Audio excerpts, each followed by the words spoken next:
Yo, yo, yo, coming to you live from my parents' house, the usual spot.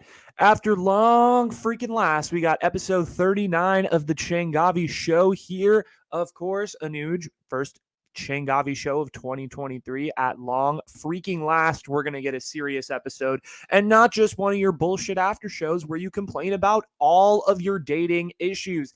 Yes, this is true. We got a full episode in store. We're talking all things politics. This episode was actually meant to come out around November, but my ass just got lazy and didn't produce the content fast enough for you guys.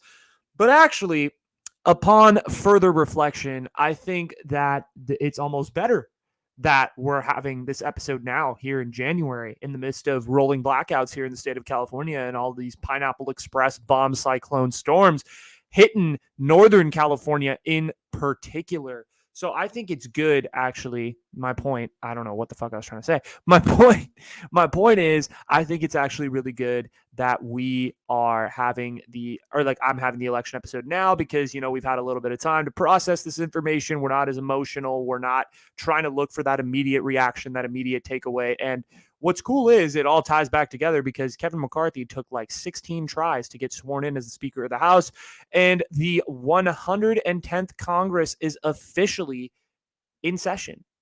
So politically, we're talking about this at the right time because Congress just got sworn in. So that's dope. Let's talk about it. What do you want to talk about in politics, Anuj? What exactly do you want to talk about right at this moment? But I figured the way I do this episode is I would structure it so we do a little bit of talking about the Democrats and their future, my thoughts on the Democratic Party as of this current midterm election that took place, then talk about the Republicans, my thoughts on the Republican Party, and then I have a few more thoughts I want to get into that I've been percolating on since the 2022 election. So let's get right into it. Let's talk about the Democrats, right? So the Democratic Party here in the United States of America. What is their future looking like after this election, right? 2022 happens. The news media is all telling you, oh my gosh, the Democrats blew away the competition, controlling the Senate now, getting crucial Senate seats, but, not and maintaining maintaining their very slight minority in the House. So basically, the Democrats, in short, in terms of pure electoral numbers, dominated this election. They did what they had to do, and they did their job. And the red wave that was supposedly supposed to come, according to a lot of pundits and a lot of media, including myself, I thought there was a red wave coming. Didn't happen. So here's the thing. Right now, I think the Democrats in their future are the better of two evils. Okay. That's genuinely how I feel about these political parties. And I think it's how a lot of Americans are feeling about these political parties right now, is that the Democratic Party here in the United States of America is the better of the two parties in that they are the one that's more put together. They're the one that's not publicly making a fool of themselves, e.g. the Kevin McCarthy situation. And they're not the party that's going to go out of their way to make life hell for everybody else. That's the reality of the situation. But I think in the long run, and I'll get into this as this episode goes on, I don't think the Democrats are necessarily set for the long run. I still think that the red wave potentially could hit come 2024, maybe not in the overwhelmingly large red wave that was described earlier during this election cycle, but I think a red wave could still be coming, even though the Democrats did what they had to do. But I think the Democrats are safe for now, right? And I've had some time to reflect. I've had some time to think.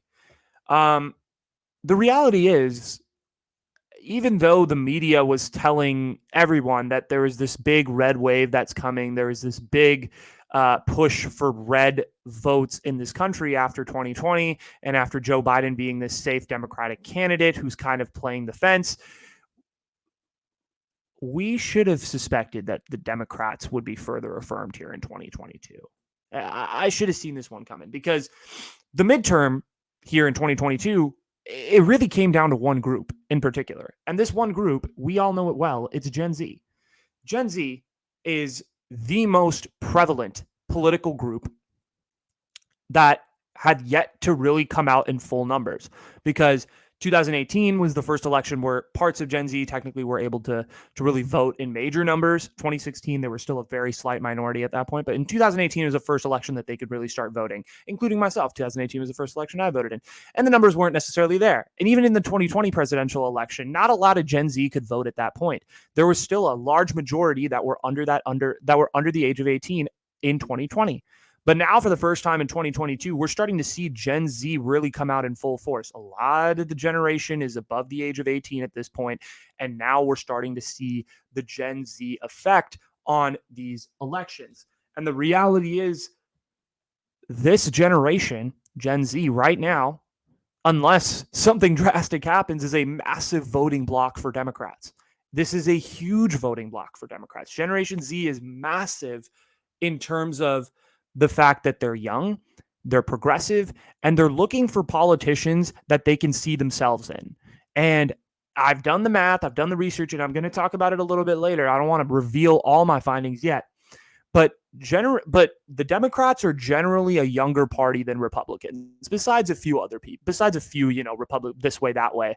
The Democrats tend to be a little bit younger of a party, and they tend to have more relatable faces who are politicians. So the reality is Gen Z tends to vote more Democrat, in addition to the fact that Gen Z's philosophies on life and politics kind of align more with the mainstream Democrat than they do the mainstream Republican. But that being said, right, there's a lot of people that are sitting here and they're like, yo, I don't want Gen Z. Are there a lot of people that are saying, like, this is so shocking that Gen Z came out and voted? I'm actually really happy that Gen Z came out and voted. It means my generation semi cares. At least they cared in this election, that they had the gall to come out and, go to the polls, vote, or turn in their mail-in ballots, whatever. But Gen Z is coming out and voting. The reality is, this voting block that we didn't think was existing now suddenly does exist. But the voting block existed in this 2022 election. So the question I have in terms of the long term is very simple. Is Gen Z a single issue generation? So what do you mean by that, Anuj? I mean, look at a lot of like age political voting blocks, right? They tend to have issues that they value more. And in the elections in which those issues come out in full force, the voting numbers in these specific age blocks tend to go up.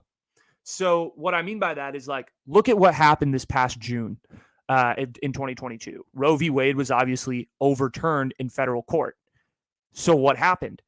Gen Z obviously was looking at that and thinking, that's not fair. I don't align with that. I disagree with the Supreme Court's decision.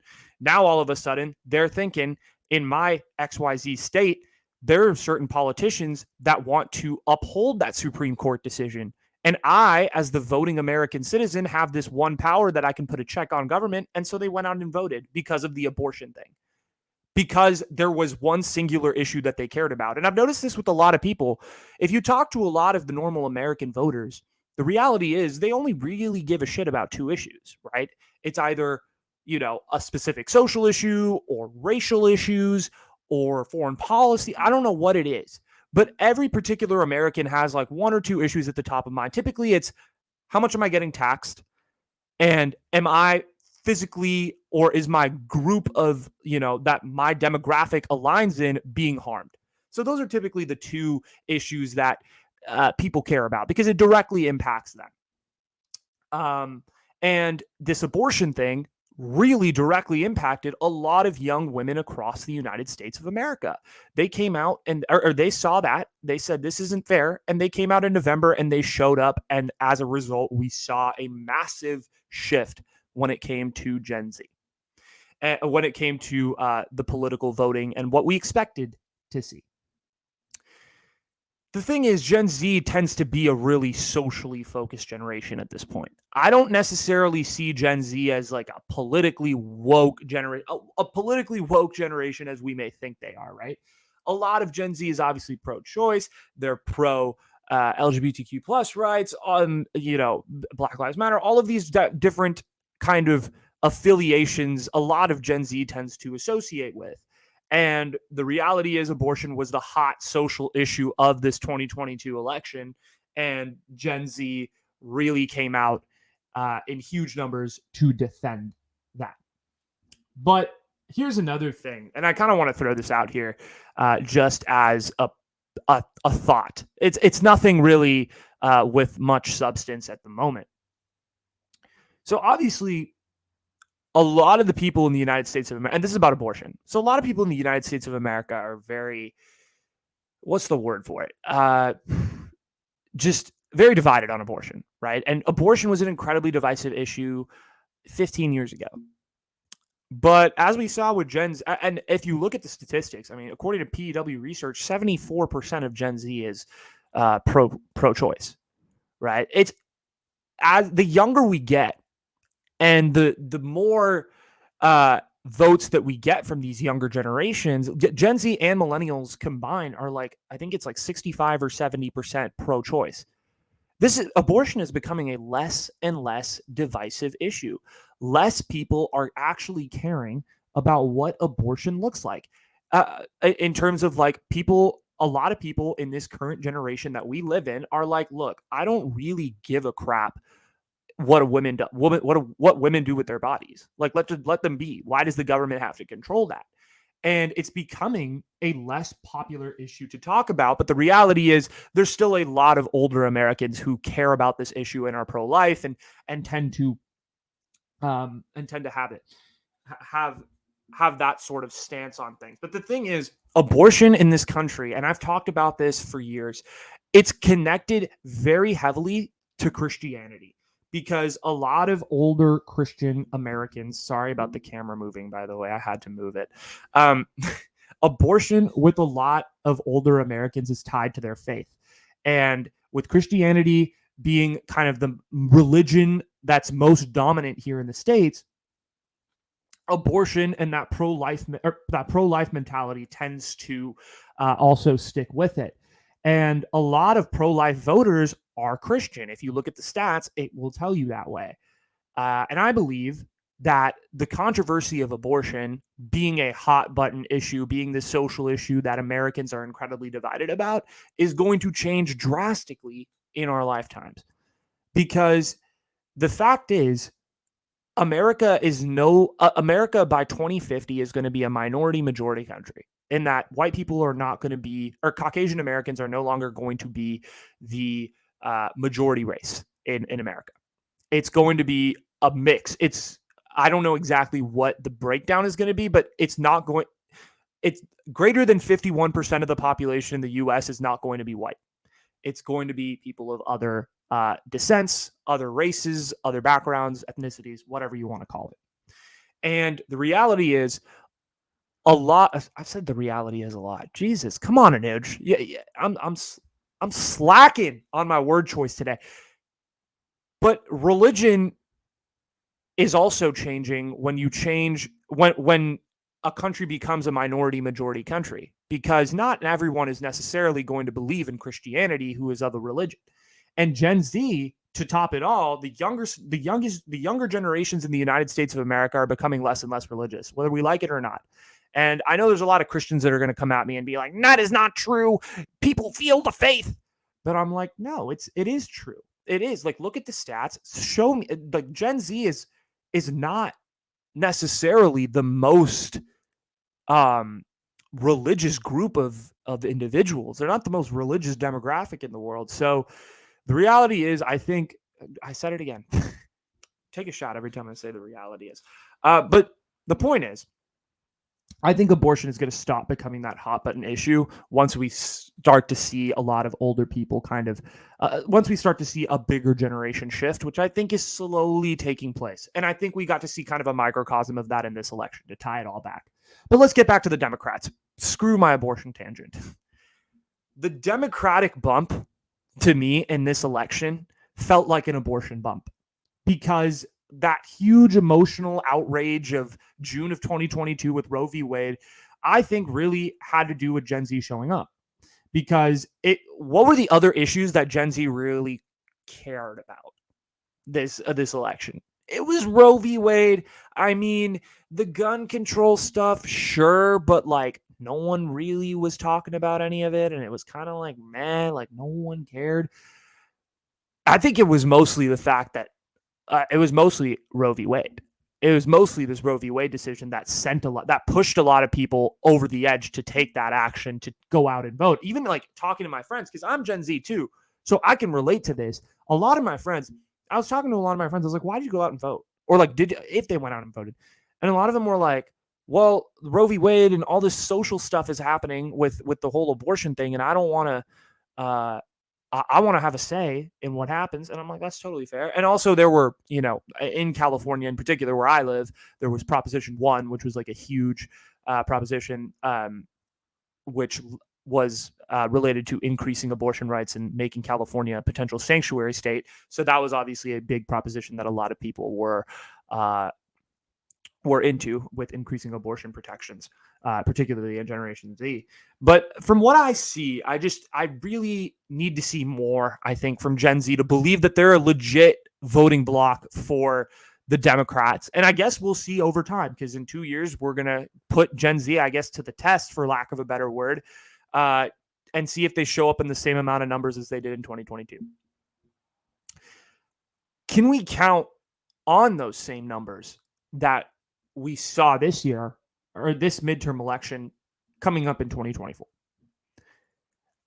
And the reality is, it all comes down to the presidential candidate, in my opinion. The Democrats, as much credit as I give them for being a younger party, as much credit as I give them for being a more socially progressive party, which thus aligns with younger people, they have time and time again for the last 8 years, in their primaries, in the general election, put out completely uninspiring candidates that, let's face it, Gen Z and the rest of America is like not inspired to vote for. In 2016 and 2020, it's been the same narrative. Who is the better candidate of the two evils? And we all have different opinions based on who that candidate is, right? Like, I'm not going to sit here and say it's Trump or Clinton in 2016. I'm not going to sit here and say it was Biden or Trump in 2020. But a lot of people were like, both these candidates kind of suck. And the reality is they both kind of did. They were both pretty trash in both elections. And we just kind of had to pick the best of both worlds, like the best of two shit worlds, and had to figure out like what was the best for your particular personal decision. And the fact is, if we continue to get uninspiring presidential Democratic nominees, and also if Donald Trump doesn't win the Republican primary, which I'll talk about in 2020, which I'll talk about later on in this episode, he may not win this primary in 2024 because he's got some stiff competition. That's going to deter Gen Z voters. A lot of the early Gen Z voters, I've noticed, have come out for two reasons. Number one, prohibit Donald Trump from winning the presidential election. And number two, because of abortion and various social issues that are going to take place. So unless there's some major social issue that takes place in 2024, which has some likelihood, let's be real, social issues happen all the time in this country. And in 2020, George Floyd happened, and that, kind of brought up a little bit of Gen Z and younger voters. In 2022, Roe v. Wade happened. I mean, the odds of a social issue related to some sort of thing that Gen Zers care about happens is pretty high. So, it's relatively high. Let's see, though. I mean, obviously, I can't predict the future and look at a crystal ball and say what exactly is going to happen. But the Democrats really need to find a candidate that can inspire. If Joe Biden doesn't run, they really need to find a candidate that can inspire. That can inspire people, because Joe Biden is not that candidate. And neither, I hate to be that guy, is Kamala Harris. I don't think Kamala Harris is the most inspiring candidate. I think you're looking at a Hillary Clinton 2.0 situation with Kamala Harris. I have many reasons as to why I think Kamala Harris would destroy not destroy people, but would get destroyed in a general election. But that's a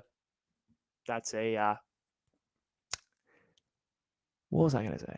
I'm blanking. That's a topic for another day. But obviously, here's the reality when it comes to the Democratic Party. Yes, do they put out uninspiring candidates? Absolutely. Do they Are they are they kind of a stagnant party at this point? Are they the better of two evils? Depending on how you look at it, sure. But in today's day and age, we have they're going up against the next party that we're going to talk about, the Republicans, who, quite frankly, are just imploding. I mean, look at this whole Kevin McCarthy situation. It looks bad on all politicians, but it particularly looks bad on House Republicans. You have Senate Republicans calling House Republicans incompetent. You have House Republicans who can't even decide on a Speaker of the House. What the hell is going on? It took 15 tries to elect Kevin McCarthy. That's the longest it's taken in like 150 plus years, and he had to make massive concessions. He had to concede privileges that basically means that he's in the palm of these alt-right people in the Republican Party, and they can basically control his every fate. They can control his fate because it only takes one of them to basically take him out of power in terms of the Speaker of the House. It's tough. So when you're going up against the self-destructive Republicans, the Democrats don't look so bad, especially in this past month here. But let's talk about some of the positives of the Democrats, of stuff that happened in this midterm election. So one of the interesting things that happened to the Democrats, especially in this election, was that they locked up Arizona. This was something that 15 years ago, if you had told a Democrat or any Democratic politician, any news media member, that Arizona would be a relatively strong blue state with 2 Democratic senators and a president and a Democratic presidential candidate winning the state, now it's 2.5 years ago, they would tell you you're crazy. But because Obama never sniffed Arizona. In 2008, when Obama went up against McCain, he got smoked in Arizona, given John McCain's home state is Arizona. In 2012, went up against Mitt Romney, got smoked. 2016, Trump easily carried Arizona. So the reality is there's been a huge Democratic flip in Arizona, which is big for their party and big for their credit. So shout out to the Democrats who locked up Arizona, because they built off the Joe Biden win in Arizona was extremely narrow in 2020. And we obviously know about the Maricopa County situation with all the counting of the votes and stuff like that. So it was really, really close. But the Democrats locking up another Senate seat in Arizona for another 6 years in 2022 proves that they're there to stay they're there to stay, and that cities like Phoenix and Flagstaff can really carry this state. It can really carry this state to Democratic victory. Interesting. Also, the Democrats won Georgia. Georgia continues to be the new kind of purple state. It's the will they, won't they? Are they going to go Republican? Or are they going to go Democrat? Obviously, Biden carried that state in 2020, and it was critical for him winning it, critical for him winning the presidential race. He took it from Trump. Brian Kemp, though, crushed Stacey. Brian Kemp beat Stacey Adams pretty handily in the 2022 gubernatorial election, which was kind of unexpected. A lot of people had that election coming in to Election Day as being kind of a 4-point, 3-point affair, but it was pretty much handily taken home by Brian Kemp. So he was reelected as governor of Georgia.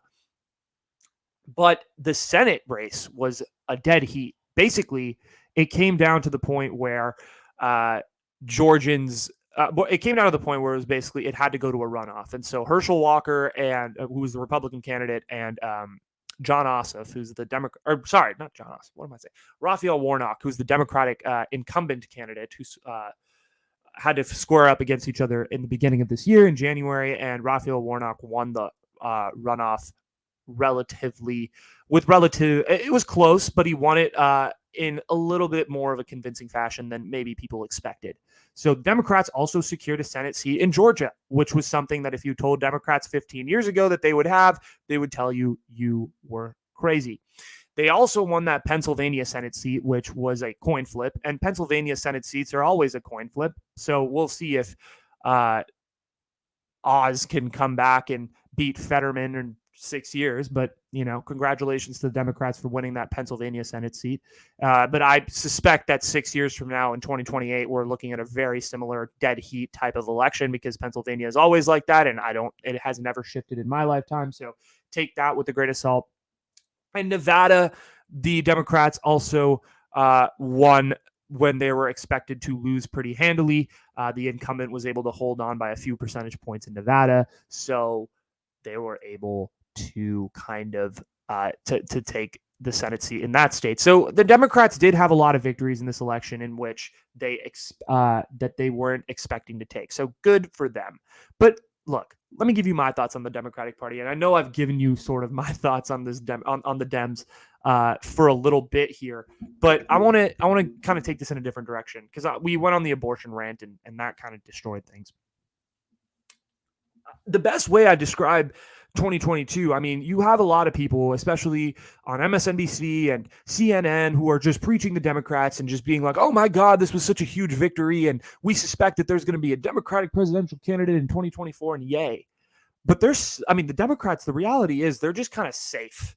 I don't really see in the long term, I can't see it yet. Maybe I'll see it in 2024 when the votes start to kind of roll through. But I don't see there being like a very clear path to victory for the next 8 years for the Democrats. It's not like they've laid a foundation here that's sustainable. It's kind of like, yeah, they pulled out a really gutty win. It's like when a football team wins a game like 12-9. You're like, a win's a win. That's how I feel about the success of the Democratic Party right now. It's like they pulled out a gutty win over a Republican Party that's, well, frankly, in complete turmoil and just very conducive to blowing up. So let's see what happens with the Democrats.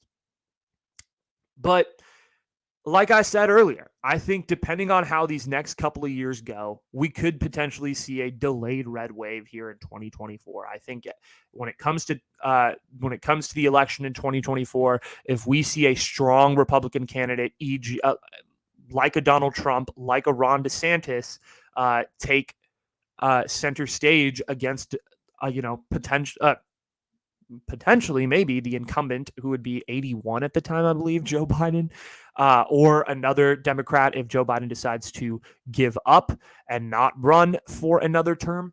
So we'll see what happens there. But I think in 2024, we could be seeing a very delayed red wave that was supposed to come this year and could just potentially be waiting in 2024. But these thoughts were also percolating in my head before this whole Speaker of the House debacle, which really has people viewing the Republican Party in all sorts of different ways than probably they were earlier on. I also think that the Democratic Party is kind of this party that you're told to vote for if you're socially progressive. And it does appeal to a lot of Gen Z, but I think there's going to be a little bit less of that social progressive turnout. And this is just a little bit of a hot prediction, low key.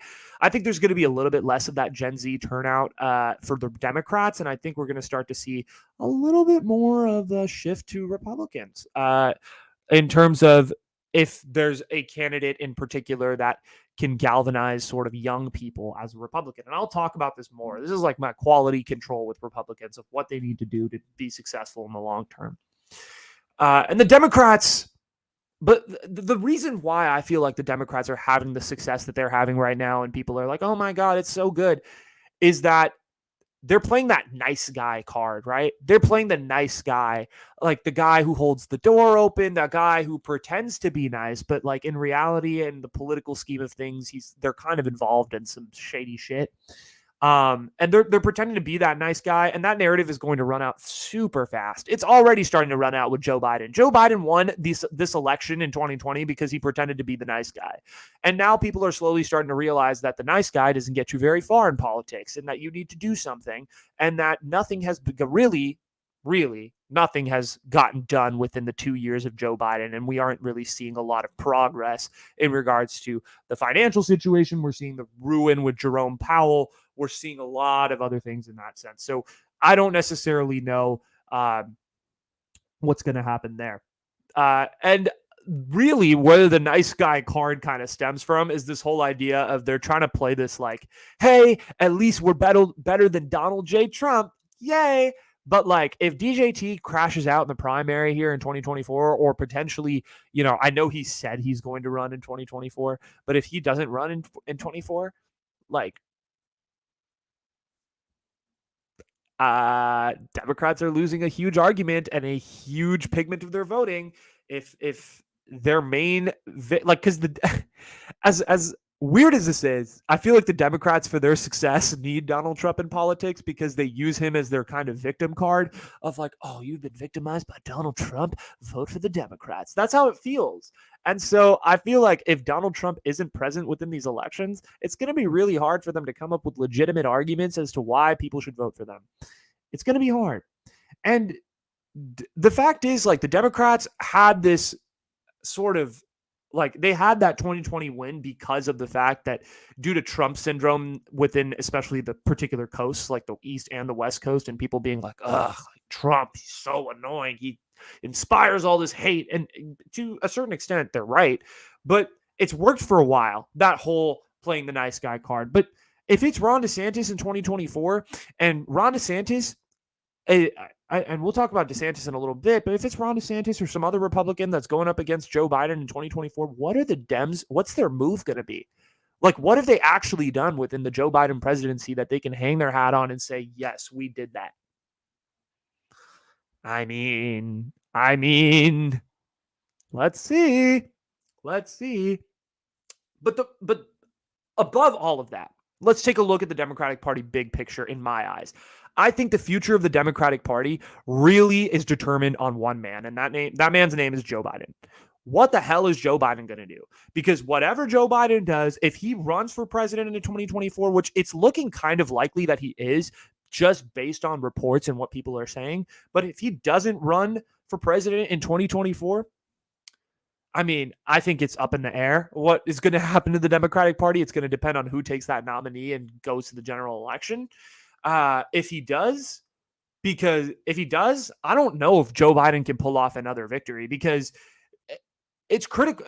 The way that voters are swinging right now, Biden's approval ratings are lower than ever. And Gen Z in particular, this particular voting bloc that defended the hell out of the Democrats in this last election and really helped their numbers, does not like Joe Biden. And I think we could potentially see a lot of Gen Z abstaining from the vote if Joe Biden were to run again in 2024. We could also see a lot of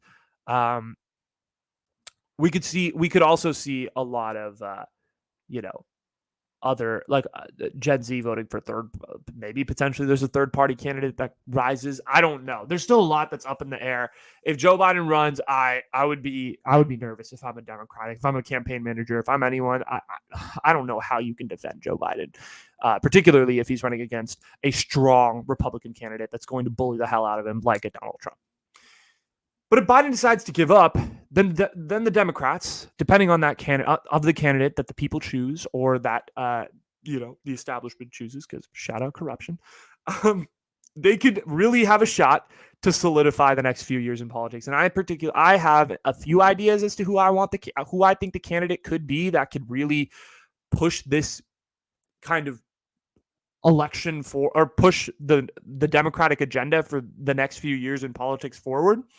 But I am not ready to share those names just yet, just because I think that there's still quite a ways to go. I've shared a few names early, like that I think could have outside chances of running and could do well, but there's still a long way to go for 2024. So we will see how this all shakes out at the end of the day.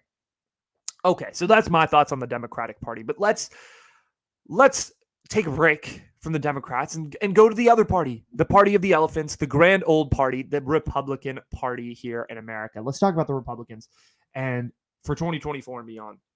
Listen, there's no easy way to say this. Right now, the Republicans are like the New England Patriots in the 2015 Super Bowl not the New England Patriots. They're like the Seattle Seahawks in the 2015 Super Bowl. Everyone put them at the 1 yard line, ready to score, and all they had to do was just kind of run the ball in for a touchdown and win the game. But no, they decided to pass, and they threw a pick. They fumbled the ball at the goal line in this election. That's what the Republicans look like here, to use a football analogy. They lost every single critical state they had to win, pretty much. And as a party right now, they're not cohesive. They're not together. There's clearly factions within the party that are forming. There's the alt-right section with Matt Gaetz and all of them.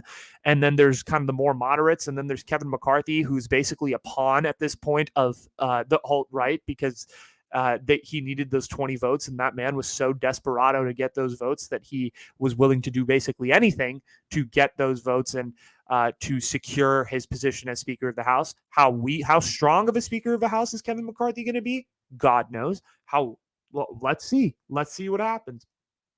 But right now, the Republicans are not looking so hot because everyone thought this red wave was going to come. But as we talked about earlier, Gen Z came in and wiped that slate clean, and now the Democrats are up in the Senate, and they have a very, very, and the Republicans have a very, very slight majority in the House, which they were expecting to have an overwhelming majority in the House and have a pretty significant majority in the Senate. They don't have either of those two things. But despite all of this negativity and this internal strife and all of the various things that the mass media and a lot of right-winged, or sorry, a lot of left-wing media outlets and even a lot of moderate outlets are telling you, I think there are a few positives that the Republicans can be optimistic about when it comes to 2020, when it comes to 2024 or even beyond. And I think the first one is that even though the Republicans don't have that clear majority in the Senate, they still have enough power to basically block all of the Democratic rules that could potentially go through the Senate because of the filibuster. The filibuster is the single most broken thing in American politics. I could do a whole episode on the filibuster itself, but the reality is nothing will ever, and I said it again, the fact is nothing is going to get done because what the Republicans are really good at and what they've done in the past, particularly during the Obama years, particularly during the years of Democratic control in Congress, is that they have filibustered the hell out of issues, and they've made it to the point where stuff just never gets passed. And that's pretty much what's going to happen here. I think they're just going to filibuster their way to the end. They're just going to filibuster their way through the end of this whatever it is, 111th Congress. I don't know what number it is. It's some Congress. And the second is that I'm pretty sure all of the Republicans together feel like in 2024 they're going to win the presidency. If I'm a Republican, I'm relatively confident. Even though there's all this stuff that's going on, I feel like they're going to kind of find their way, and they're going to, if they get a strong bully boy candidate, I think they have a very, very, very good shot at winning the election, just based on the way that Americans are acting in regards to Democrats, in regards to Joe Biden's approval ratings just dipping and continuing to dip. So I think Republicans actually do have a couple of optimistic things here. If you're, looking at the future and looking at their long-term outlook. But unfortunately for the Republicans, here's the biggest negative that not that I've seen, but I've seen through my research, is that Republicans are doing a horrible job at attracting young voters. And I think, this is my personal opinion, but also I think a lot of people out there, something that I really would look for them to do is invest major time and resources into looking at younger leadership, but also like attracting younger voters. And I think that's something that, and I'm going to talk about it in a second, I think that's something that they could do a way better job of. And over time, if they do a lot of that, you're looking at a potential, you're looking at a good foundation for the Republican Party come the next few years. But here's some positives for the Republican Party, because there's a few. I mean, they locked up Florida. And I'm, again, going to talk about this in a bit, but they did lock up Florida. I'm begging to ask the question to all of you. Do you think Florida is a swing state anymore? Because I don't. I certainly don't think Florida's as swingy of a state as it was in 2008, as it was in 2012, because seemingly it's looking more and more Republican by the year. Trump won it in 16 and in 20, and in 22. Ron DeSantis absolutely smoked the gubernatorial election that he barely won by point. I think he won by half a percentage point in 2020. He won this election by, I think, 12 or 13 percentage points here in 2022. So Florida is looking more and more red. The more we think about it, it's not that same swing state as we thought maybe it was a few years ago. Another positive, this isn't really a positive, but I guess Greg Abbott really just held off Beto O'Rourke. People thought Beto O'Rourke would cause a little bit more of a challenge for that Texas governorship. It turns out Greg Abbott pretty much schooled him and put him in his place. Even though, coming into the election, it was mostly a lock. Greg Abbott just kind of secured it. And Ron DeSantis, who I will talk about, looks like what the Republican Party, and I think the Republican Party's favorite candidate for 2024. He rolled in Florida. He's up to his typical Republican ways of the things that he does things, and I think that the Republican Party is really starting to gravitate around Ron DeSantis as their establishment pick to potentially run in 2024 in the primary election against the likes of Donald Trump and other Republican politicians that throw their name in the hat. Okay, so let's get into my thoughts about the Republican Party, because I think I have some interesting thoughts on this party, and I think that they're at a very interesting point right now. The Republican Party right now in 2022 is at a turning point. They're at one of these points where they can go really where they I think, in my opinion, they can either go really far up or they can go far down, to the point where I think we could start to see some major fractions within the party. Obviously, the fight of the Speaker of the House is the main thing that everybody wants to talk about, and it kind of shows the real ineptitude of the real internal tensions of the Republican Party, and that the party cannot find that one leader to rally around, the one candidate that can kind of unify them. When you look at the way the Democrats pretty swiftly elected a Speaker of the House back in 2020, back in 2018 with Pelosi, there was never a doubt. It always felt like, okay, we're going here. This is what we're doing. Even if you look at the Democrats here in 2022, they did the best possible thing in terms of the way they come out looking, because they look great with all 212 went to Hakeem Jeffries. Not one more or not one less went to Hakeem Jeffries. Hakeem Jeffries got every single Democratic vote for Speaker of the House. There was no fight. There was no fight. It just felt like it gave the Democrats a very unified look, and the American people are definitely seeing that and thinking, wow, there's a lot less dysfunction in that party than I thought.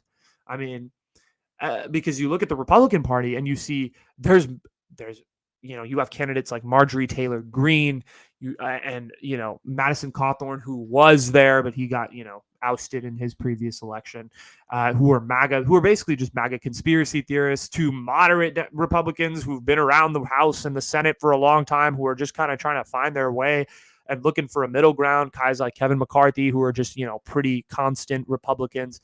So it's really hard for the Republican Party, because there's so many people at so many ends of the spectrum trying to figure it out. I feel like with the Democratic Party, it's definitely a lot more like it's left leaning, but like I feel like a lot of the main heads and the main like influences when it comes to leadership in the Democratic Party kind of tend to align closer to one another rather than farther apart. Whereas the Republican Party right now is really far apart. It's a party of extremes.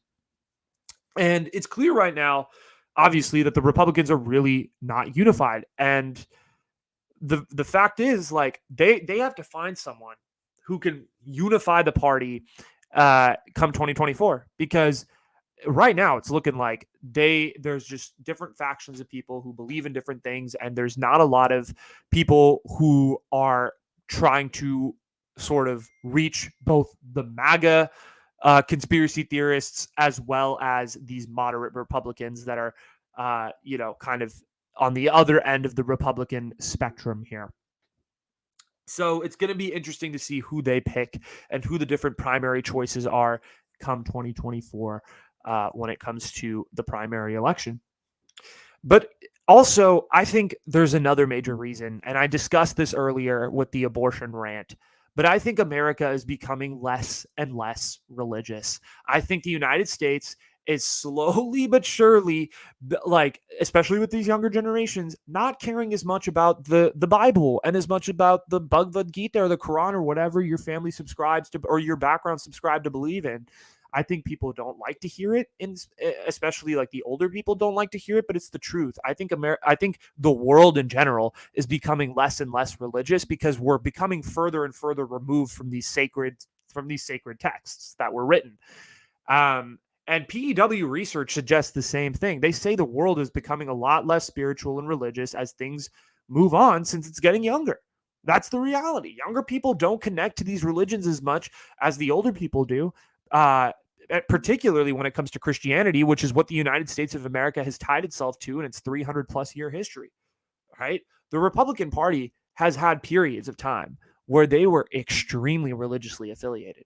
I mean, most of America is really religiously affiliated, but the Republicans in particular have affiliated themselves with the church more times than not, which I mean is kind of suspect considering the fact that separation of church and state is a huge part of our American democracy, and it really hasn't been there for large periods of time with the Republican Party. Because I mean, look at Ronald Reagan in the 1980s. He was very like pro tele evangelists and just all of these various Christian policies.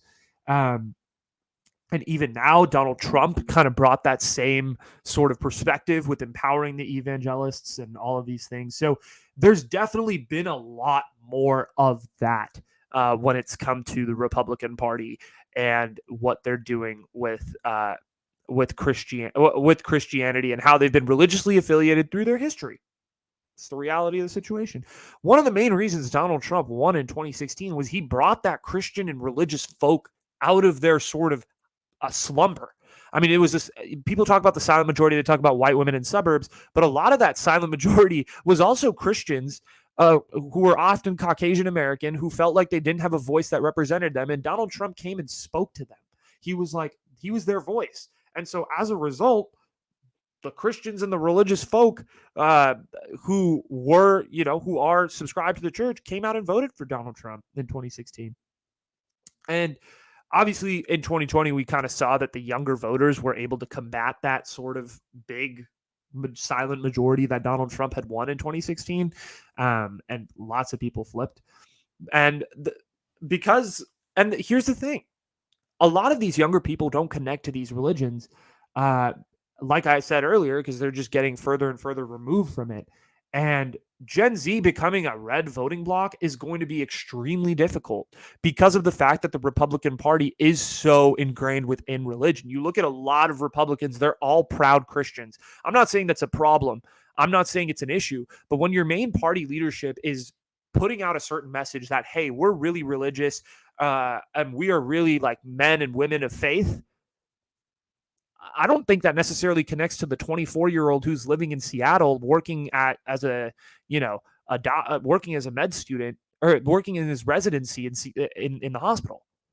Like, how does that connect?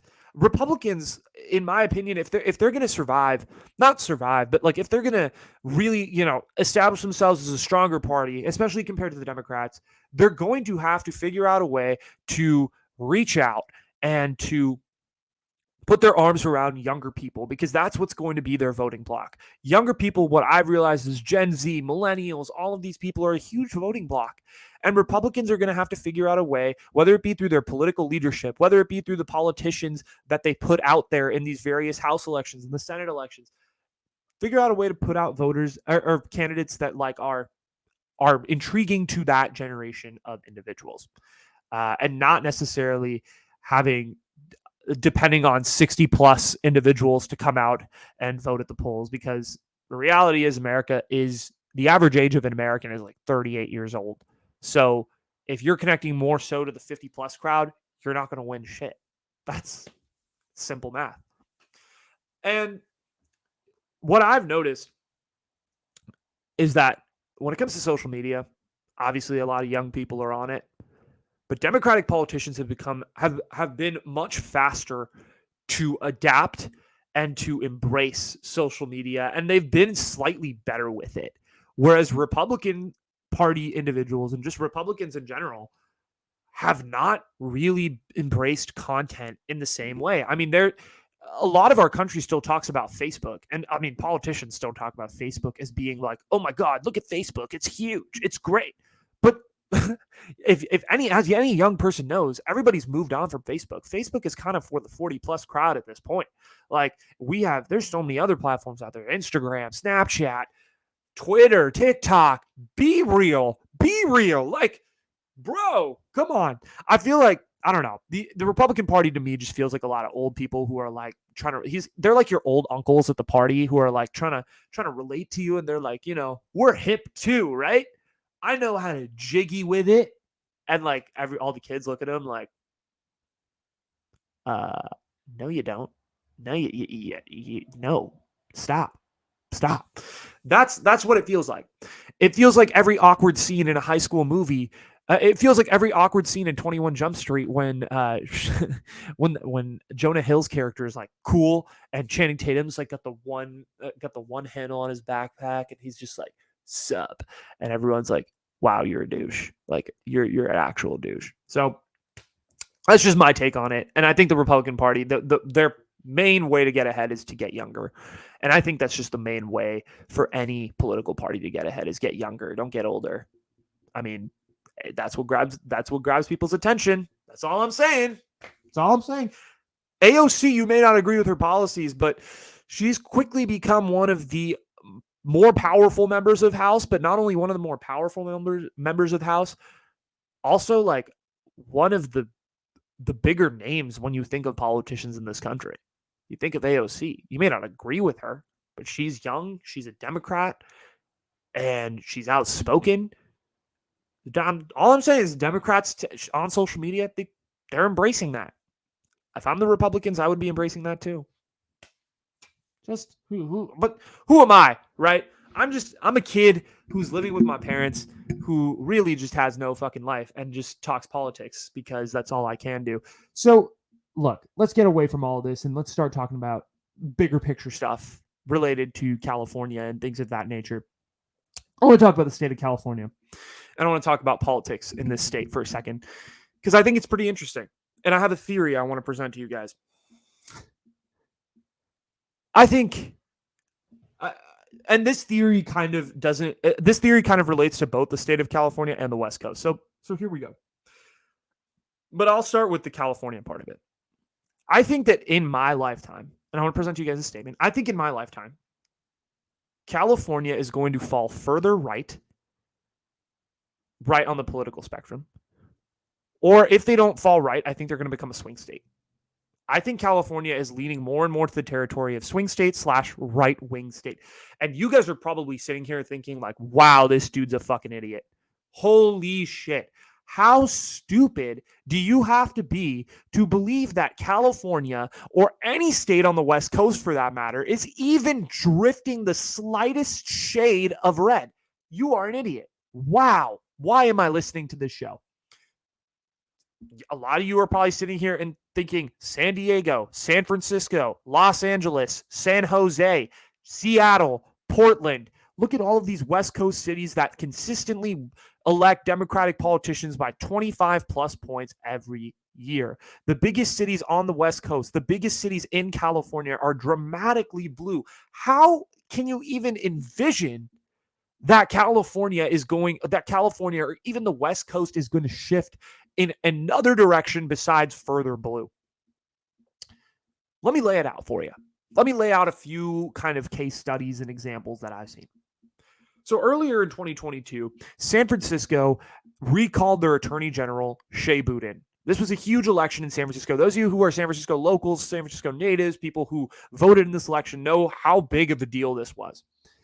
They recalled their Attorney General, Shea Boudin, and Shea Boudin was known as being, and I'm sorry if I'm butchering his name, by the way, he is a progressive. He's known for being an extremely progressive Attorney General who focused a lot on rehabilitation and kind of had a way softer stance on crime. Those of you that are aware, which I'm sure there's a lot of you who are very aware, San Francisco's homeless population, especially during COVID, San Francisco's robberies of stores, of cars, of various things has gone through the roof since 2020. It's arguably become the crime has just increased tenfold in San Francisco. I can name 3 or 4 people who I know who have had cars broken into, who have seen store robberies take place, who've seen muggings happen, and in all parts of the city. The crime has gone out of control in San Francisco. Locals will admit it. People who look at studies will admit it. I'm not saying it's an inferior city because of it, but the crime has gone up. The crime has gone up. Statistically, you cannot tell me that I'm incorrect because all the stats point to that happening. So let's take a look at that from another perspective, though, because Shea Boudin is this incredibly progressive attorney general, right? We've made that clear. And he's focused all on rehabilitation and all these things. And he's perfect for a city like San Francisco. But they recalled him. So basically what this election told me, this recall election in 2022 told me, is that San Francisco is arguably the most progressive city in America, and not a lot of people would debate me on that because I'm relatively right. Basically the most progressive city in America admitted that they could not take a soft on crime approach. They were like, we've had enough.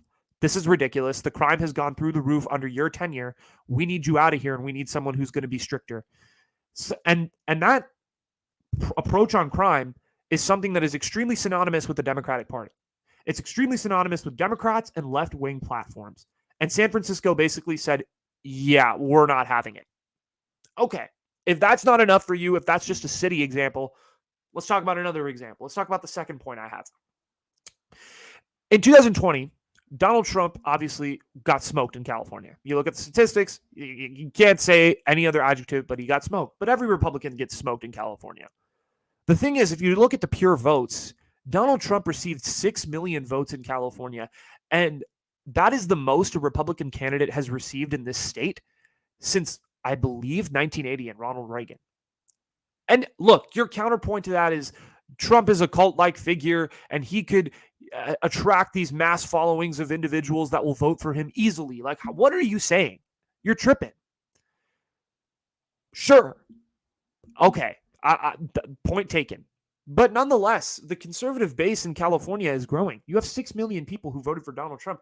Newsom was just taken to a recall election. Yes, did he win that recall election by a huge margin? Absolutely. But Gavin Newsom was taken to a recall election just a few short years ago in 2021, and he escaped pretty handily. But the fact is, people in California were pissed off enough that this election went all the way to a recall. It went all the way to a recall. People were not happy with Governor Newsom in this state. And I can tell you that as someone who lived in this state. It wasn't just a bunch of cronies who were putting together this. There was a significant minority of people in this state that did not like Gavin Newsom and the way he handled COVID-19. Take that for what you will. But here's another point, and this one kind of pertains to more so of the West Coast. There was an Oregonian governor race just, in this election in 2022. It was one of the races I was watching. And it was between Christine Drazan, not Christina, and Tina Kotek. And these two female nominees were duking it out for the gubernatorial race in Oregon. Christine Drazan was by far the most relevant and competitive Republican nominee in the state of Oregon in over 40 years. 40 years. She was the first who was relevant, who really came on election night. If you look at it on 538, there was a 1 in 3 shot she had a chance of winning this election. It was very, very close. It was the closest that anyone had seen really for 40 years. How did she get so close in a state like Oregon that consistently elects Democratic presidential candidates and other state leadership positions, as well as senators, by 15, 20 plus points? Simple answer is Phil Knight. Phil Knight is the CEO of Nike, okay? And he's a billionaire. He's dumped millions of dollars into this woman's campaign. And basically, Phil Knight, and through his sort of cronies and also Phil himself dumping this much money, got it to the point where Oregon's election was considered to be one of the more competitive gubernatorial races to watch in that election. Obviously, eventually this race went to Kotek, and the Democrats did win this race and did escape the Republican challenger. But the thing that really brought my eyes attention was the fact that billionaires can flex their wealth to the point where they can really influence these elections if they want to. And Phil Knight clearly had an issue with Kotek. Do I know what that issue is? No, because I'm not an expert in Oregon state politics. But Phil Knight was dumping money into Christine Drazan's election, and he almost was able to pull it off. And that showed me that billionaires have an immense amount of wealth, and obviously they have an immense amount of wealth. They have an immense amount of influence in these political elections. Let's tie that back to California for a second. Think of California. What do you think of when you think of California? You think of Silicon Valley, you think of Hollywood. Silicon Valley is a place filled with obviously some of the wealthiest people in all of tech, right? In all of the world. They control the narrative when it comes to tech, and they can also control the narrative with their wealth when it comes to political candidates that they either like or they dislike. So they control it based on what they see fit. Tomorrow, Mark Benioff, who is the founder of Salesforce, can walk in to, let's say, in 2026, he can walk into the state, or he can walk into Sacramento, dump millions of dollars in the Republican nominee for governor, and all of a sudden we could be looking at a Republican governor in California. Boom, like that. All I'm saying is that we have Silicon Valley billionaires and we have Hollywood billionaires in this state, and they can control the elections and really just control it with donations. Because if Drazen was able to get that close with just Phil Knight, I mean, imagine if you have multiple billionaires. Like, I'm just saying, like, obviously it happens in politics where like big money donors are obviously a huge part. But wow. I mean, we're going to start to see just billionaires backing particular candidates, I think, sooner rather than later, because they would be able to exert political influence too. And I'm not here to say that California tomorrow is going to turn into a red state or a swing state. No. I'm saying at some point in my lifetime, and I hope to live for a very long time. So I do hope. The people in California are getting more sick of Democratic leadership. There's continuous empty promises in this state. And I can say this as a person who lives in this state. There's continuous empty promises by the governor, by his staff, saying that they're going to have they have an action plan to combat against homelessness. Hasn't been seen. There's just a lack of action when it comes to homelessness, when it comes to housing, when it comes to a lot of other priorities. And that's why Newsom got taken to a recall. That's why people are getting more and more upset on a daily basis with California's Democratic elected leadership. They've been pretty much a whole Democratic state for like 20 to 25 years now, right? And people are kind of sick of it. People are like, dude, when is this BS going to end? And I'm not saying that in 2026 or even 2030 that California is going to go one direction or the other. But I'm just saying that the seeds have been laid. The foundations of distrust and unhappiness with the Democratic Party are being laid right now as we speak. And the tides are shifting slowly but surely. And for those of you that still cannot believe what I just said for the last 15 minutes, and you're like, you are fucking insane. 20 years ago, if I had told you, if I'd come in from the future and told you in 2000 that Arizona would be a blue state and that Georgia would have consistently would have 2 Democratic senators, you would look at me like I was a crazed mental maniac. 20 years ago. That was just 20 years ago. Now we can sit here and firmly say that Arizona is hugely, it's pretty much a Democratic state at this point. We've seen evidence the past 4 years to prove that every single election, Democratic leadership is getting elected from Arizona. 2 Democratic senators. What was I going to say? 2 Democratic senators, a Democratic presidential win in 2020. If a Democrat wins it again in 2024, I'm ready to call Arizona a blue state at this point. Shit. So here we are. Things have flipped before. Arizona's slightly blue now. Georgia's bringing in blue leadership. I don't see why that can't happen in California, in Oregon, or in Washington for those reasons. For the reasons that I listed. All I'm saying is that the seeds have been laid. There's stuff that's starting to percolate. When the cream rises to the top, just don't be surprised. Just a thought. Just a thought. But let's transition from California and the West Coast and talk about the East Coast, because the East Coast is vitally important to all of this as well. Ron DeSantis. We want to talk about Ron freaking DeSantis because he is going to be one of the more important names in the Republican Party for the next few years. And it's very simple as to why. Quietly, Florida has gone red. There's not a lot of people who are talking about it. Everyone still seems to think that Florida is some swing state. But Ron DeSantis has run the table with the governor election. He beat Andrew Gillum, who was like his big, Floridian gubernatorial debate. He beats Andrew Gillum by 0.4 of a point or whatever it was. It was an extremely close election in 2020, and he runs the table with the Democratic nominee, who I don't even know what his name was in 2022. Ron DeSantis is Florida's governor for at least the next 4 years. And in 2016, if you remember, Donald Trump and Hillary Clinton were duking it out in Florida. It was a 50-50 state. Donald Trump barely won it. And then in 2020, Donald Trump pretty much controlled Florida. There was Joe Biden had a little bit of a shot, but it was Trump territory from 2020. Florida's red. I like to view Florida right now as red. It's loomed red for longer than we could have imagined. I mean, this was the place in 2000 where Bush v. Gore obviously took place, one of the most highly contested election night dramas in recent history. And DeSantis, to take it back to DeSantis with this win for Florida's governor position is now putting himself in a spot where he's looking at the presidential nominee for 2024.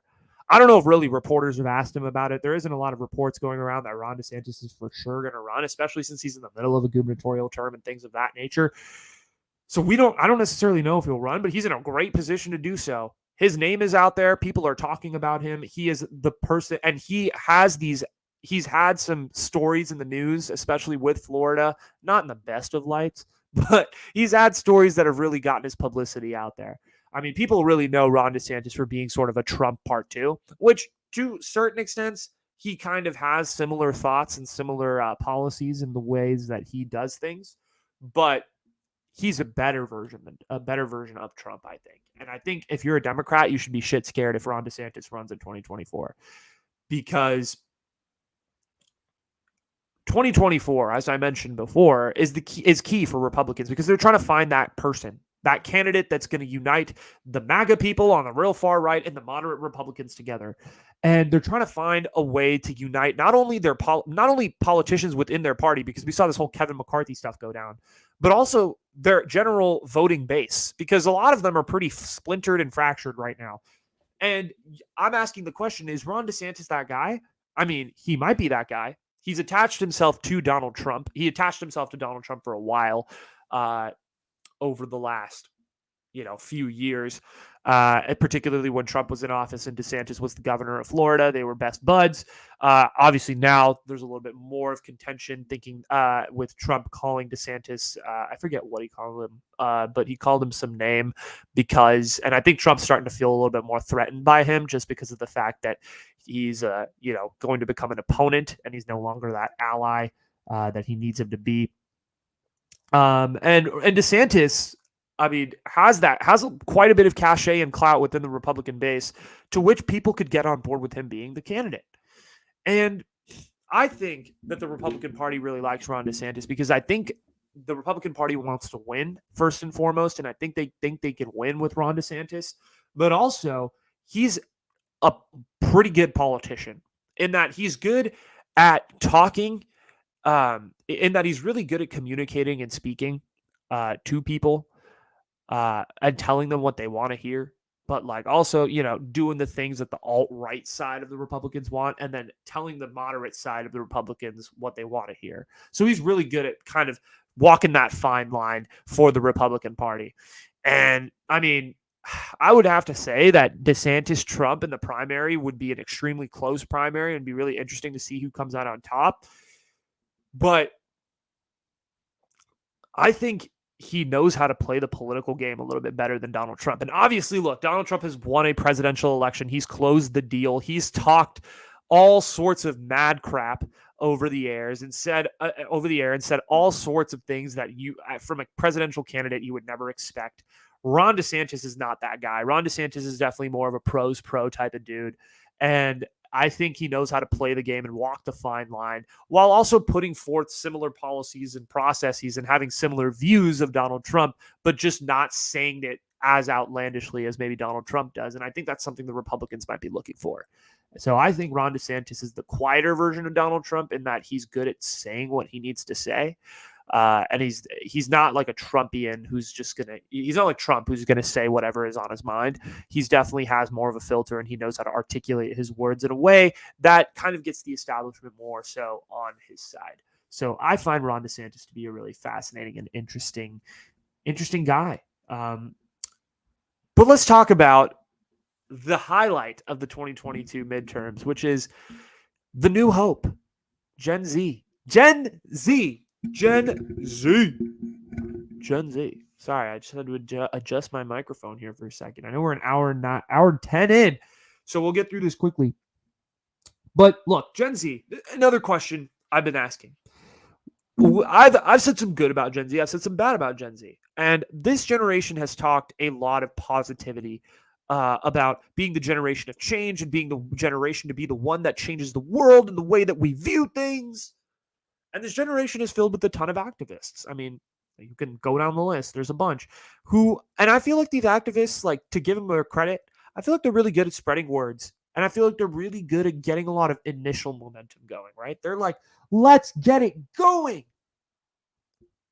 But now, a lot of these activists who've really, who got that initial momentum going are super tired at just the lack of inactivity taking place within politics. And I feel like a lot of people in this current generation of voters with Gen Z, they turn out, right? But they're either in it for the memes, which is, the funny parts, or they're kind of into just voting a straight blue ticket because that aligns more with their views than the red does. And I question that because I'm like, are you putting in the work? Are voters in general, like, I have two questions. Are voters in general putting in the work to really understand the candidates? Or are you kind of just like, fuck it. Blue is, closer to what I believe, so I'll just vote a straight blue ticket, or red is closer to what I believe, I'm going to vote a straight red ticket. Look, if you want to vote blue and you've done the research and you're like, blue is what I align with, totally cool. I'm not gonna hate it. At least you're voting. But I wonder if a majority of voters are looking at the candidates and genuinely making the right choice. They're not just looking at a candidate and they're like, Trump's pretty funny, I'm voting for him, right? I would hope that people are making the right choice with all the information in hand, at least. So, I would hope so. And Gen Z is obviously proving to be this huge voting block. Like I've talked about so many times, they've been this big voting block, and we saw the impact of it in 2022. Though I think here's the other thing that, like, not a lot of media was talking about. I found this stat and I thought it was pretty interesting.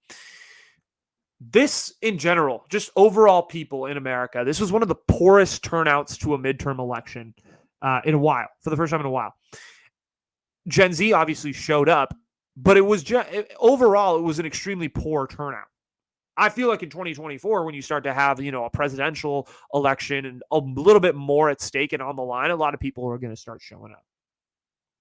And political pundits and, are going to say a lot of things. And they're, at this point, they're all on this Gen Z wave. They're like, there's going to be this huge Gen Z wave come 2024.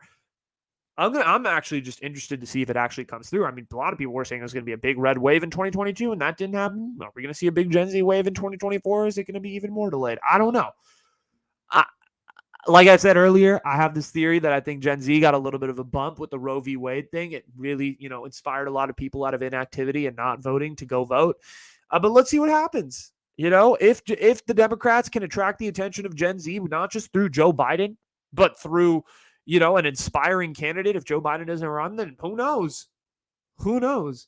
The Democrats, to be fair, are a more social media centric party. And I think that is leaning more into the younger generation and they're embracing it a little bit more. So I think that's a big advantage for the Democrats. And I think I would give 2 words of advice to the Republicans. Get younger, or sorry, 2 pieces of advice. Get younger and get on social media. Not in like the weird promoting policy type of way where you're like, Democrats hate themselves. But if you're a Republican, you support strong family values and Catholicism, right? Like, don't do that shit. Do like the normal thing, right? Like, get on social media.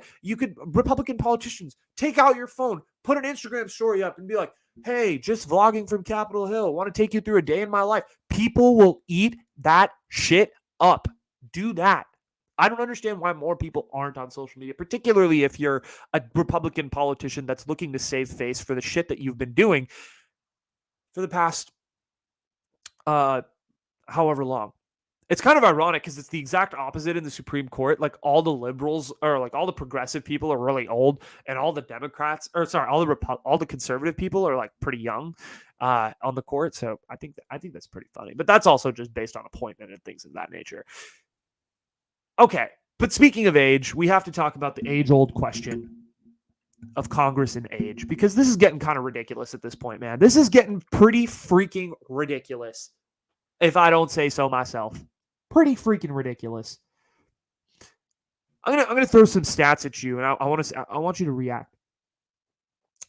So I'm of the belief that just due to pure age, Congress is out of touch.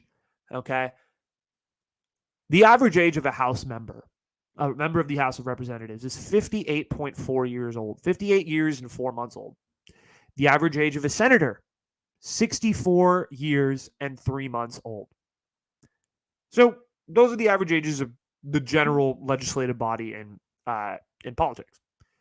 The average age of an American, just a normal American citizen living in the United States of America, 38 years, 1 month old.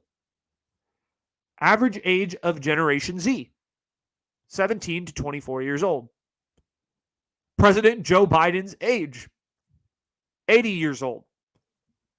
Are we noticing a trend here? Politicians are kind of fucking old. Here's another crazy one. Senator of California, Dianne Feinstein. Anybody want to guess how old she is?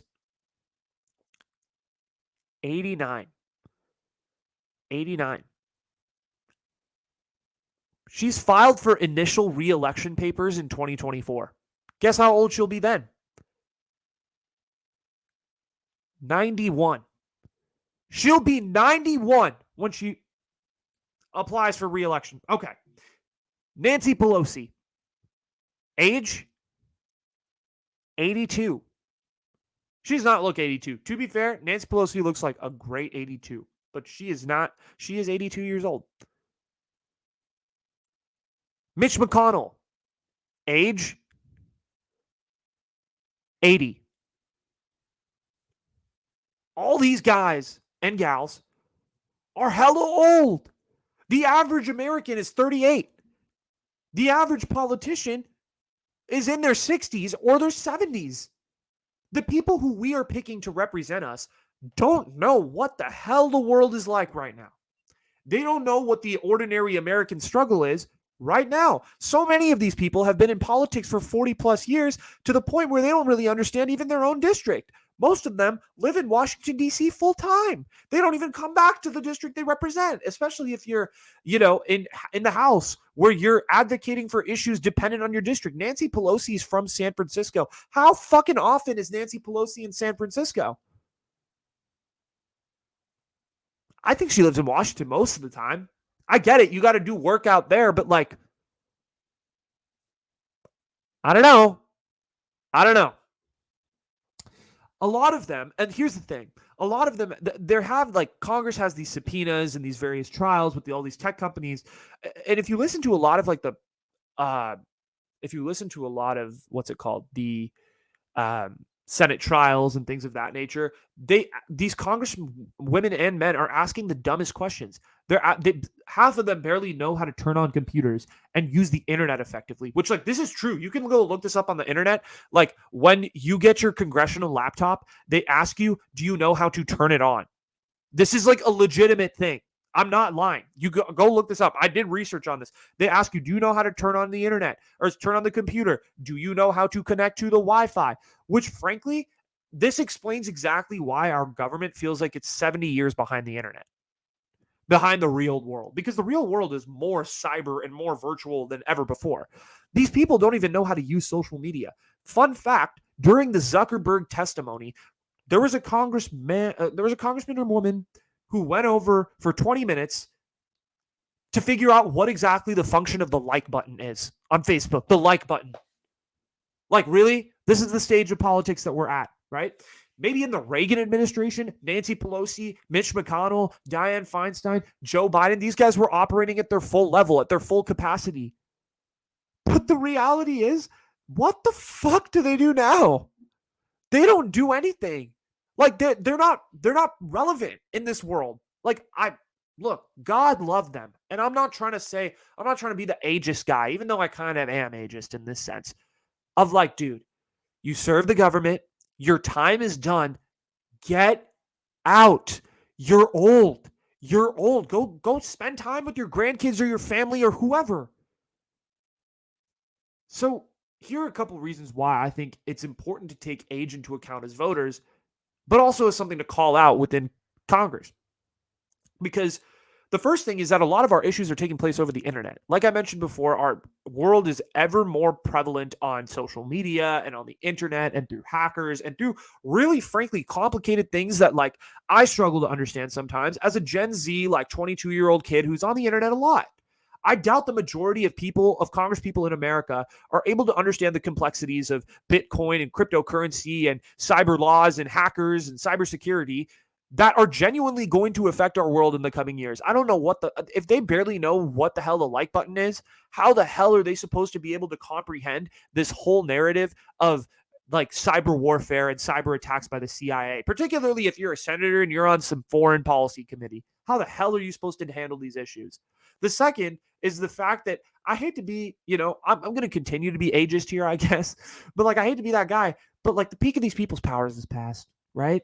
Like, so as much as I disagree with Alexandra Ocasio-Cortez on politics, I don't have to worry about her ability to turn on her congressional computer, right? I don't have to worry about her ability to grasp basic technological concepts when it comes to like representing her district with the, various subpoenas and asking questions and things of that nature, even though she's not a senator, so she's not necessarily a part of that.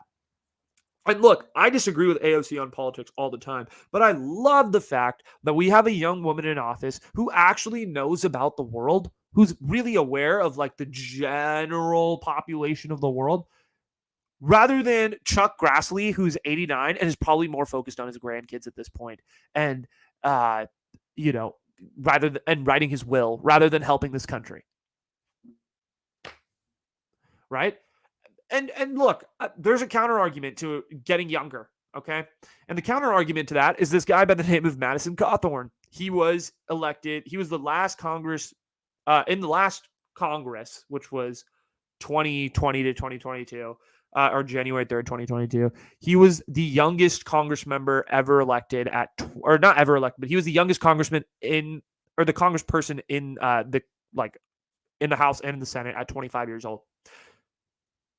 It just happened to be that this dude happened to be the most insane 25-year-old of all time. All he did was spit conspiracy theories. He was involved in like over 18 scandals throughout his time in office, making nude videos, doing all of these things that just, weren't what you expect a normal 25-year-old to do, but also kind of expect a 25-year-old to do, because 25-year-olds and, people in their 20s do stupid stuff. And he did all of this while representing North Carolina's 11th district. He was really crazy and just had very like right-winged ideas which worked actually to get him elected within his really red district. But logic and reason eventually won out, and he lost actually in the primary election for his 2022 bid. He just imploded in Congress, to be honest. Like, he shut down his campaign offices. I believe it was 3 months before the congressional term ended. He just kind of left Congress and he's like kind of went to his vacation home and just stayed put. So Madison Cawthorn is the counter argument to that, right? The insane young person who just did a lot of stupid shit while he was in Congress. And as a result, people are like, whoa, if we get younger, we get more of that. But like, no, not every young person in America is like that. Trust. They're not like that. I think most people will tell you that. Most people my age aren't like, look, we do stupid shit. Yes. Will we post a dumb picture on social media? Sure. Will you get the occasional politician who's 26 years old who posts something dumb?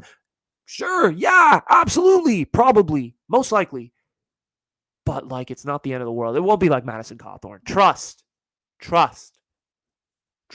Look at AOC. Most people are like a lot of people are like AOC. AOC Again, disagree with all her politics, disagree with a lot of where she stands politically. I like her as a person. She seems like a really cool person. She seems like the type of person who's really down to earth, who's young, who's friendly, who actually understands the world that we're living in, and not like, really old and doesn't know how to turn on their computer. So, and here's a couple positives from this election about age, actually, because in this upcoming election, there was a new youngest person elected, and his name is Maxwell Frost, and he's from Florida. He's 25. He represents the 10th district in Florida, and he holds a lot of progressive ideologies. So he's kind of on the opposite end of the Madison Cawthorn thing. So I may not agree with him a lot politically, but I mean, I like the idea of him. I like the idea of Madison Cawthorn, too. He's just insane. And he was actually, I mean, he's been an activist actually his entire life. So he was the president of March of Our Lives. He's been an activist since he was 12. And he's just a relatable dude, because let me tell you this fact about him. I found this on the internet about Maxwell Frost. In December of 2022, Frost said he was denied a rental apartment in Washington, D.C. due to a really bad credit history. He said his credit rating was bad because he ran up a lot of debt running for Congress for a year and a half. That is relatable. That is what Americans are going through. Nancy Pelosi is never going to run out of debt. Chuck Grassley is never going to run into debt issues. They've been in Washington for so long, sitting on big pharma money and all the various things that they're making through gifts, through, their congressional salary. They're balling. Politicians are balling, especially if you've been there 30 plus years. You're chilling. You don't have to worry about any of this stuff. So Max Frost running up debt. I mean, look, of course, I hope Max Frost pays off his debt and is good to go. But the fact, he could barely, afford a rental apartment in Washington, D.C., even though he's a member of Congress now, that's relatable. That is, a lot of Americans have debt. A lot of Americans are struggling to afford apartments, are struggling to afford housing. He's someone that can represent those Americans who are actually going through struggles that he can relate to because he's gone through that. Nancy Pelosi ain't going through any of this. Nancy Pelosi can barely turn on her computer to send the email. That's all I'm going to say. Okay, I promise. I'm making fun of old people. Jeez, I'm so mean. And I feel like every 25-year-old in America can relate to that story of not being able to get the apartment because they have a bad credit history or whatever it is. And I feel like that he has a pulse bet on the country that's just better than most of the senators and representatives in their districts and their various states. So that's my point. Another guy I want to bring up really quick before I end the episode is this guy, Jeff Jackson. He represents the 14th district of North Carolina. And he's a little bit older than Frost. He's in I believe he's 40. And he's newly elected into the House. So he just got elected this year, but he's doing something a lot of people in Congress that I think should be doing. I think a lot of people in Congress should be following the example of Jeff Jackson, which is he's documenting his entire journey of being a candidate. So he documented running and the whole process of being on the campaign trail, even through his insider accesses to insider access. I put that in air quotes because it's as much as he can show, because there's a lot of confidential stuff obviously in Washington. So his insider access is to what exactly he's doing in Washington. And he talks about this through these short TikTok videos where he gets detailed into in terms of what it's like to be a congressman, what it's like to select your committees, what it was like to be in this Kevin McCarthy situation, how all of this breaks out. And Jeff Jackson is a Democrat along with Frost, but he's also served in the Army and he was on North Carolina State Senate. So he's a lot of things. He's also an older dude, right? At 40, he's not that old. But Republicans, take notes. All his content isn't political. It's not as a Democrat, I believe in this, this, and this. It's it's showing you the other side of hey, what's Washington like? What's it like to work in the Capitol? What's Ted Cruz like? What are all these people like outside of just the politics? I feel like showing that side of things makes you more relatable. And as a result, if you develop that personality on social media, you're going to start to develop a rapport with people in your district like that. And I think that's really important. I think there needs to be more of that non-political but political type of content, if that makes sense, with showing kind of the daily lives of senators in Washington, of House of Representatives people in Washington. Because Republicans in content that I've seen created by them is always really politically motivated. It's pushing a message across, but showing your human side as a politician. I know Cory Booker does this. He goes on runs and he does little TikTok vlogs while he's on his runs. They feel a little forced, but I mean, who am I to judge his content? He's at least out there doing something, he's trying to relate to people. Democrats are winning this content game. I mean, I can point out like 3 more Democratic politicians that are doing this. And the Gen Z side of voters feels like they can relate to that more. They're like, yo, Jeff Jackson is showing me like what it's like to build a or like what it's like to put together his congressional staff. Jeff Jackson is showing me what it's like to vote on a particular issue, what it's like to be on a committee. I don't know. Like a lot of Congress and just a lot of politics in general feels very in the dark, and it's felt that way for years. But I feel like there's a few politicians right now that are trying to bring politics to the American people and say, hey, this is what we do. If you believe in being a Democrat, if you believe in a Republican, by all means, whatever. But like, this is what we do, and this is our process, and this is how we do certain things. And I feel like Republicans are still kind of stuck in that past mindset, and they're still trying to break out of it a little bit. And that's why I say I think age is so important. I think younger people on both sides of the aisle are needed. They understand things a little more in terms of like what this world has to offer. They understand how the cyber world works. They understand how the internet works, and just like basic concepts of like what people are up to, like what is relatable, like what is currently going on. They're just more with it than older people who kind of have been stuck in their own social circles for a while, that are kind of sort of done growing in terms of life and all of that. And whereas younger people are much more open-minded, are doing things, are experiencing a lot more stuff. And I mean, unless you're Madison Cawthorn, then maybe not. But like, shout out Madison Cawthorn. No, don't shout out Madison Cawthorn. But anyway, I feel like younger people are just needed on both sides of the aisle, and we could just use a lot of younger leadership within Washington right now to make politics a little bit better of a place. But that's all I have. Thank you guys so much. It was an hour and 31 minutes. I really appreciate every single one of you who tuned in. If you guys like this type of content, feel free to hit the like button. If you're on YouTube, subscribe. We're at 67 subscribers. I've lost subscribers because I haven't been podcasting as much as I should, and I need to be better with that. So hit the subscribe button if you guys are interested in this type of sort of content. Hit the like button if you guys like this episode. If you guys are on Spotify, feel free to hit that follow button to get notified for when every single new episode is coming out on the platform. So you guys will get the notification before everybody else. It's like Changavi Show, new episode, boom, right up, and you can just fire it up and listen to me. So feel free to hit that as well. If you don't follow me on social media, you best do, because I'm freaking phenomenal on social media. Ask people who follow me on Instagram. They think I'm funny. So follow me on Instagram at The Changavi Show, on TikTok as well, at The Changavi Show, on Twitter as well, at The Changavi Show. I'm trying to be better on Twitter. I don't post as much, but on Instagram and on TikTok, I'm pretty active. Post pictures of me making matcha, post video clips of the podcast, all of that good stuff. Try to incite arguments and try to make people piss off, because that's what I do. I'm mostly active. My most active platform though is TikTok. So give me a follow there, and give me a follow on Instagram too, because I repost a lot of stuff that I do on TikTok on Instagram. Okay, that's all I have for you guys today. Thank you guys so much for paying attention. I really like you. I love all of you. I hope you learned something today. I hope you kind of got over me just politically ranting about various things. I really enjoy talking about politics, so this is just very much in my bag. But I appreciate all of you who listened, who got to this point of the episode. Much appreciated. And I will catch you guys for episode 40. I'll catch you guys for an after show after or before, but then I'll catch you guys for episode 40. We're on 40.